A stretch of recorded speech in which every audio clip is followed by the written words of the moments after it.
Welcome to Gas, the true story of a toxic train derailment. I'm Ron Scholl.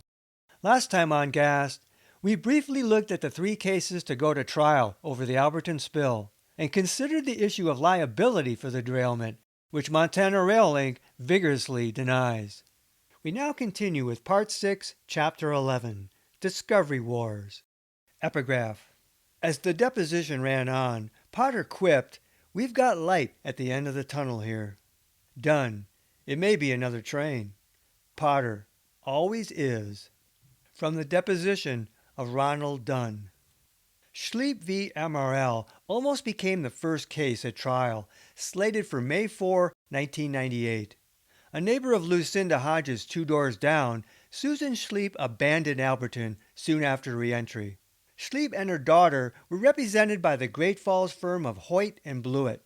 A few weeks prior to trial date, the case made the front page when U.S. District Judge Don Malloy sanctioned MRL for knowingly withholding from discovery Roadmaster and Track Inspector documents about Curve 155 rail wear and a key memorandum from Chief Engineer Richard Keller pertaining to MRL's track maintenance. The Missoulian belatedly ran the story a week after the order, their only coverage of the Schleep case. The news flashed across the wire while Hodges pleaded for Alberton victims in Senator Max Baucus's D.C. office that spring.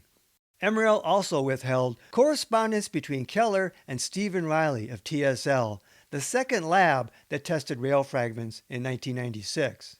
MRL only produced all these documents a week after Keller mentioned them during his deposition in February 1998, the day before the discovery cutoff date. Lead attorney Randy Cox said he hadn't seen railware documents pertaining to Curve 155 until Keller produced them 4 days before his deposition, and Cox later sent them to attorney Xander Blewett, but only after plaintiff's rail expert Ronald Dunn had been deposed. As for the Keller-Riley letters, which were also part of the FRA file, Cox originally argued in 1997 that these were precluded from discovery as FRA investigative materials. MRL argued throughout their cases that all FRA accident or incident reports, injury reports, rail assessment reports, safety reports, internal memos and letters, everything FRA, were inadmissible by virtue of the FRA document stamp citing the regulations stating, "No part of an accident incident report may be used in a civil action for damages." This preclusion allowed the government to gather candid information to benefit public safety. All FRA documents at issue in Schleep bore the exclusion stamp, which seemed automatic, doubling as an imprimatur of clerical reception. Malloy had earlier ordered only 7 of 18 FRA documents excluded as evidence, ruling that the regulatory language did not extend to FRA-held documents that did not pertain to accident or incident reports. He and future judges ruled admissible documents such as the CF&I and TSL rail reports and the Keller-Riley letters. MRL fought to exclude such documents for years to come. In August 1997, Malloy ordered these documents discoverable and ordered Cox to produce them. But later, Cox still hadn't produced the Keller-Riley letters, having assumed the plaintiffs would request the letters through a FOIA, a Freedom of Information Act request, to the FRA. In April 1998, Malloy would have none of it. He wrote, "It is difficult to understand why the railroad would believe evidence about rail condition in a suit about a derailment would not be desired and highly relevant to both the claims and a proper analysis of the defense." MRL had violated the federal rules of initial and continuing disclosure. Malloy also noted evasiveness in MRL's answers to discovery interrogatories. Malloy ordered that MRL produce any communications between attorney David Potter, Cox, and Keller for the court to inspect, that the plaintiffs could continue to make discovery requests and depose witnesses, and that Potter could assist Cox at trial but could not question witnesses or present argument to the court. Potter, an articulate and persuasive speaker, had been gagged.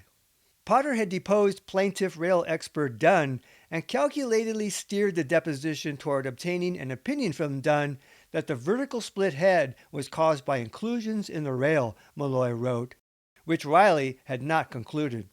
But Potter must have known of the Keller correspondence with Riley, if not the railware documents, and maneuvered Dunn into an unequivocal position Potter knew was not supported by the evidence, Malloy said, rendering Dunn useless. Malloy struck from the record the deposition of Dunn, allowing him to be redeposed. Finally, railware in the Alberton derailment made local news. Malloy ordered that it would be presented as a fact to the jury that 3 months before the crash, the ball or top of 1,247 feet of rail in curve 155 was, quote, worn out, and that by February 1996, all of MRL territories had locations, sometimes entire curves, with rail worn below MRL standards. MRL got off easy, as the plaintiffs had sought the ultimate sanction of precluding MRL from presenting its theory of defense that argued against worn rail as a cause of the derailment. The art of winning unfairly had been dealt a setback. MRL's liability defense faced a serious threat. TSL's Riley concluded that railware played a major role in the development of the vertical split head. Railware cried liability. In September 1996, a month after the TSL report, Keller wrote Riley, "I talked to the FRA and they want me to talk to you about it. First, you did not perform a structural analysis of the rail fragments to determine the structural capacity of the rail to better determine how wear affected the internal strength." Keller also questioned whether the examined rail even held the origin of the VSH, as Riley had thought. MRL sought to discredit rail wear as a factor while raising the possibility that unrecovered rail with inclusions might have caused the VSH. Riley wrote back, reiterating that measurable wear was appreciable, but he agreed that a structural assessment of rail wear would add more information, and that another VSH origin related to inclusions may yet exist. He said, "Given the incomplete set of data, we believe that the combination of service wear and possible inclusion levels had led to the VSH, and then, most likely, caused the derailment. Possible inclusion levels would play no small part in the MRL defense, which goal was to shift blame from MRL operations and maintenance to the rail itself." Attorney Blewett sought to nail MRL on liability in order to seek punitive damages, and named BN, Burlington Northern, as a co-defendant. Schleep contended that Susan Schleep and her young daughter suffered chronic breathing problems and possible brain damage. Less than 2 weeks after the rail document sanctions, Schleep was settled. Blewett was next retained by Missoula attorney William Rossback, who likewise sought punitive damages, including in a class action suit. Mayo et al. V. MRL et al. Established the liability theories. MRL's primary legal firm was Desopoulos, McDonald, and Lind of Missoula, which hired Randy Cox of Boone, Carlberg, and Hayden, also of Missoula, and David Potter of Minneapolis. Ronald McDonald, corporate counsel for MRL, established Cox as the lead counsel with control of most everyday issues, such as producing documents. Potter would cover specifics, such as rail science. Blewett had agreed not to further use Malloy's sanction order after MRL belatedly produced documents, but upon discovery of yet more documents in Mayo, Blewett complained, "Plaintiffs wouldn't have agreed not to use Malloy's order if they'd seen these documents." The Rao documents regarding rail recovery were produced only after Schleep was settled. "I realized that we had a problem with documents sort of showing up," Cox admitted in an understatement. As a result, MRL employee Marty Rao was now an important witness. In fact, Rao led the effort to recover, inventory, and store the damaged rail, and no plaintiff lawyer had been aware of this until nearly 3 years after the derailment. In Mayo, MRL wanted Potter back in full force as co-counsel, and a hearing was set to determine whether Potter knew of the Keller-Riley letters when deposing Dunn, which Judge Malloy had assumed. The unusual hearing in February 1999 saw MRL corporate counsel McDonald pitted against Blewett with Cox and Potter as witnesses. Potter now admitted being aware of the Keller-Riley letters, but claimed, again, they were inadmissible as FRA documents anyway. Furthermore, he felt the letters were exculpatory evidence because Riley's response partially adopted Keller's criticism. Why would he hide them? But Blewett suspected MRL attorneys maneuvered Keller's inquiries because they needed to discredit Riley's original conclusion about railware. In his 1999 deposition, Keller disavowed having technical knowledge regarding points his letter raised and said the letter was based on MRL's expert legal advice. MRL even argued Keller's letter to Riley was inadmissible evidence as a public FRA accident investigation-related document, while the drafts were totally out of bounds as privately privileged. While MRL sought to keep evidence of railware from a jury, plaintiffs believe MRL's defense evolved from the letter Kelly sent Riley on behalf of MRL. MRL next sought to bring Stephen Riley over to their side to have him discredit his own original damning conclusions. MRL hired Riley in June 1998 at Mid-States Analytical Lab in Oklahoma after Riley left TSL. At TSL, Riley had examined 9 fragments and determined that N33, North Fragment number 33, was the origin for the vertical split head. He reported that wear was a major factor and inclusions, though detectable, played no part. At the Mid-States lab, Riley came to new conclusions as a paid examiner for MRL. He now referred to N33 as having a so-called non-bonded area and claimed that this area of the rail was never metallurgically sound, a stark reversal of his original conclusion for the FRA. With this pronouncement of unsound rail quality, MRL reversed itself and claimed N33 was the origin of the VSH after all. Riley also backtracked on the contribution of wear. The vertical wear he had cited was about 0.03 inches above MRL's relay standard. The gauge wear was exactly at MRL's relay standard.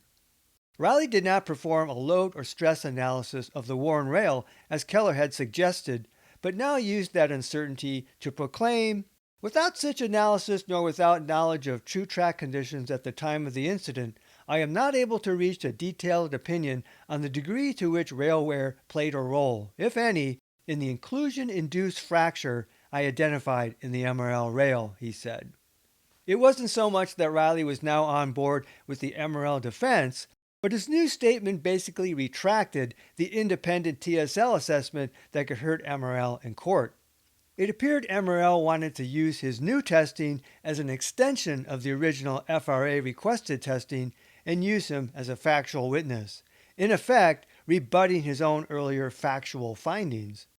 Plaintiffs argued the FRA did not request any follow-up test. In his deposition, Riley admitted that the unsworn statement of Stephen R. Riley was drafted by an MRL attorney at MRL's suggestion and given to Riley to sign. In Mayo, Magistrate Erickson ruled to exclude MRL from introducing improper opinion testimony solicited of Riley or to treat him as an expert witness. In December 1999, with the Mayo trial looming, Magistrate Erickson denied MRL's motion to exclude reference to any wrongdoing in the Schlepp discovery to the extent that it might be probative in assessing punitive damages. If a case could be made for punitive damages, Schlepp sanctions were in. Plaintiffs sought new sanctions, arguing there is substantial evidence the defendant MRL knew of the existence and contents of the Rao-Keller documents and knowingly withheld the documents. In January 2000, Erickson denied the motion for new sanctions, ruling that the Rao documents pertain to routine maintenance and other rail locations. But the Rao documents were in fact much more. Mayo settled soon after. In State District Court in Griffin et al. In 2000, Judge Ed McLean granted MRL's motion to strike the Malloy order from the record. No jury would ever hear of the railware sanctions from Schlepp. The Rao documents were not discovered by plaintiffs until early 1999 during Mayo, when MRL produced a large number of documents en masse. Mayo plaintiffs argued that MRL hid Rao's involvement for over 2 years, even from their own counsel. In 1996, MRL had great incentive to quickly investigate the cause of the derailment, even as they manipulated federal response. On April 11, NTSB's Dave Watson arrived in Missoula to investigate. Ken Holgart of the FRA said Watson was initially stonewalled at visiting the site up close. They kind of talked Dave out of it, he said. Watson was certified in hazmat. Meanwhile, MRL and its contractors freely roamed the site, at times without protection. The log suggested that the earliest any federal agency got near the point of derailment was April 14, when the tech group announced, "We have negotiated an entry plan for the NTSB, the EPA, and the Coast Guard." Investigators from the NTSB and FRA made only one site trip each during the 17-day evacuation, and only hazmat-certified Dave Watson got close to the point of derailment near the tanks. Watson only marked observable rail for recovery. Ideally, Watson would have laid rail out for a reconstruction himself, but the area was contaminated. When Watson left the Alberton area by April 18 or 19, he had not removed or inventoried any rail fragments. MRL announced on April 21 that crews recently discovered a 3-foot section of track with a horizontal crack on its side. Ultimately, not all of the rail was recovered. Plaintiffs claimed MRL attorneys created the illusion that rail recovery after reentry was exclusively controlled by the federal government. In his affidavit, Cox said the NTSB and FRA, rather than MRL, were responsible for rail recovery efforts. It was the NTSB and FRA that did not find 60 to 70 feet of rail, an evolving number, after the derailment, Cox said. Plaintiffs argued MRL was an active partner in the investigation of the derailment. Main investigator Lee Klaus of the FRA concurred that the FRA and MRL had a cooperative effort. After April 28's general reentry, Klaus helped Rao collect rail. Klaus said Rao was pretty much in charge of making the marks and developing a plan of the recovery of the rail and the nomenclature of the rail for identification, and diagramming a reconstruction. In sum, Rao recovered and received from workers, inventoried, reconstructed, and stored the rail. The FRA mainly just received rail pieces from MRL for examination. Only Rao kept a record, the Rao documents. Klaus left the area on May 9, and Rao continued to recover rail but did not report his later findings to Klaus. Later, Chief Engineer Richard Keller decided who would test rail and which pieces. As for unrecovered rail, Dave Watson of the NTSB said that not finding all displaced rail for a complete reconstruction was common in his experience following a major derailment. However, Klaus said he found much of the Curve 155 North rail fragmented but not scattered. MRL Roadmaster Roger Babcock didn't believe missing rail still lay somewhere on site under dirt. "I would say no," he testified, "because all that's been pretty well dug out." So, where did the missing rail go? Only North High Rail, the failed side, went missing. Plaintiff expert Ronald Dunn wasn't impressed by the federal investigators and questioned why Watson had the Fox, MRL, gather critical data in the henhouse, he said. "Some people have made the analogy to a crime scene, EPA Ombudsman Robert Martin later said. Would you let an alleged murderer go to a crime scene and monkey with it for a few days and then take evidence? Mayo plaintiffs alleged MRL hid from its counsel and any litigants for over 2 years the fact that it had a management-level employee recovering rail, attempting to reconstruct the rail from this derailment, and creating notes from his work. Additionally, Rao's notes and other withheld documents were the only documents that reflected the extent of A-rail involved. A-rail held much significance for plaintiffs, considered by many people to be inferior grade, not suitable for curves. It was unclear when Rao first started collecting rail. One piece would be key, the failed rail, originally 39 feet long and containing some length of a vertical split head, or VSH. MRL's crews were instructed to look out for suspicious-looking rail, and apparently they cut fragment N19, a rail piece with a vertical split head, on April 21 from the mangled track so supervisors could examine it. After re-entry, Rao began his rail recovery documentation. Rao's May 9, 1996 memo included a hand-drawn map of rail pieces as I found them May 6, 7, and 8, he said. Measurements were taken by FRA's Lee Klaus. A list of the recovered displaced north rail totaled 507 feet. 606 feet of temporary panels were put on the track, so 99 feet of the north rail were originally not accounted for. The failed rail was particularly shattered into fragments. Rao noted many north rail pieces as inferior grade A rail. In a May 13 letter to CF&I, to whom Keller first sent rail for testing, he mentioned a heat number off an A rail segment. In a June 26 letter to Keller, Rao said he continued to find rail since my last report of May 9, 1996, he wrote. This added 45 feet to a total now of 552 feet of recovered north rail. FRA's Klaus was surprised that Rao had continued to look for and found more rail. He thought the area had been thoroughly inspected, and no one subsequently told him about the, quote, new finds or where they were discovered. He said he never saw a piece that showed the origin point of the vertical split head. N33, later identified by TSL's Riley as the origin piece, had already been found, so Klaus apparently had not believed it showed the origin.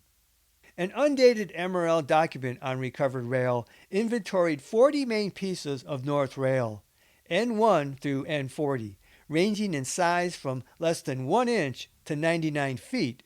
Rail sticks were welded for 565.5 feet total. By Rao's tally in the fall of 1996, about 40 feet of displaced north rail had not been recovered. In its final report of 2000, plaintiff expert Dunn said 35.5 feet of north rail was never found. None of these MRL rail inventory documents were produced until after the 1998 Schlepp settlement.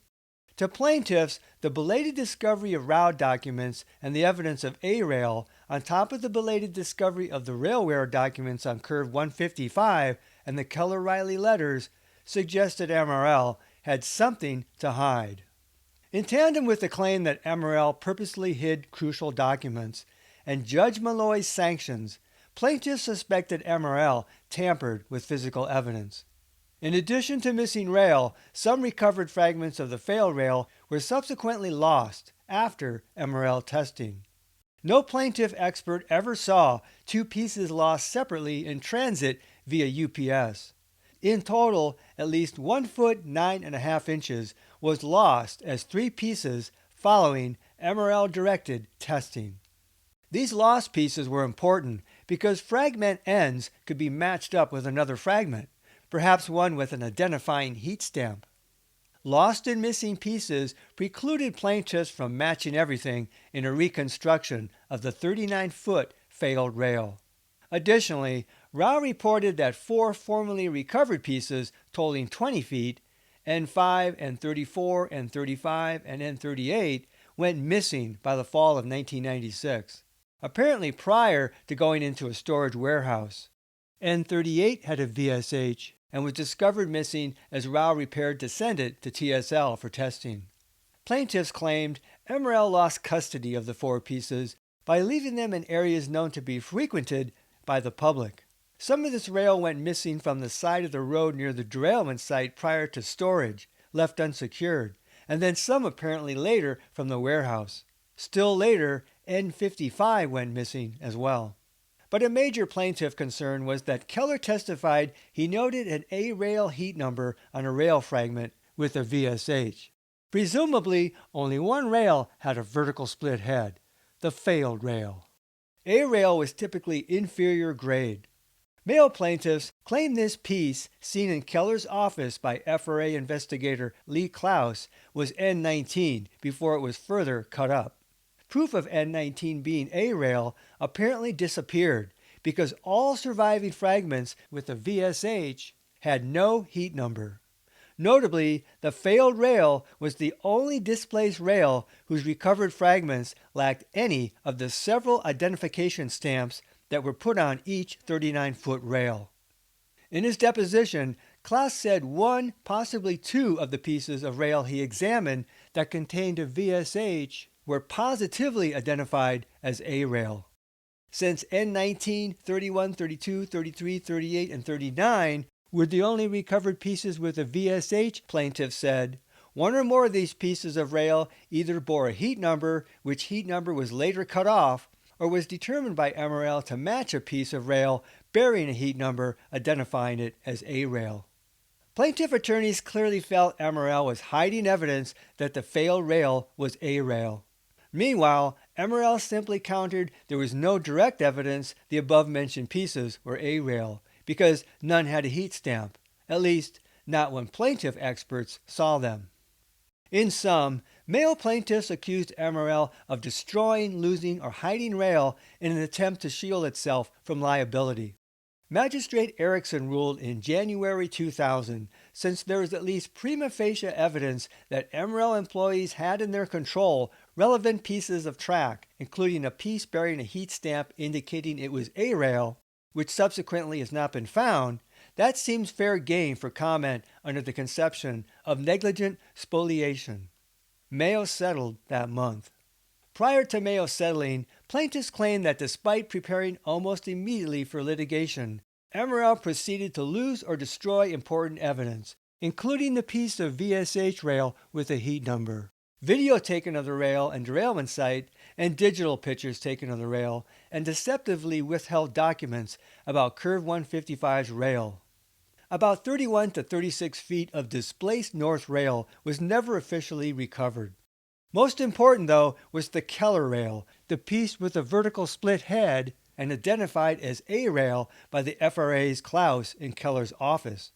This evidence fell into its own unique category of ghost rail.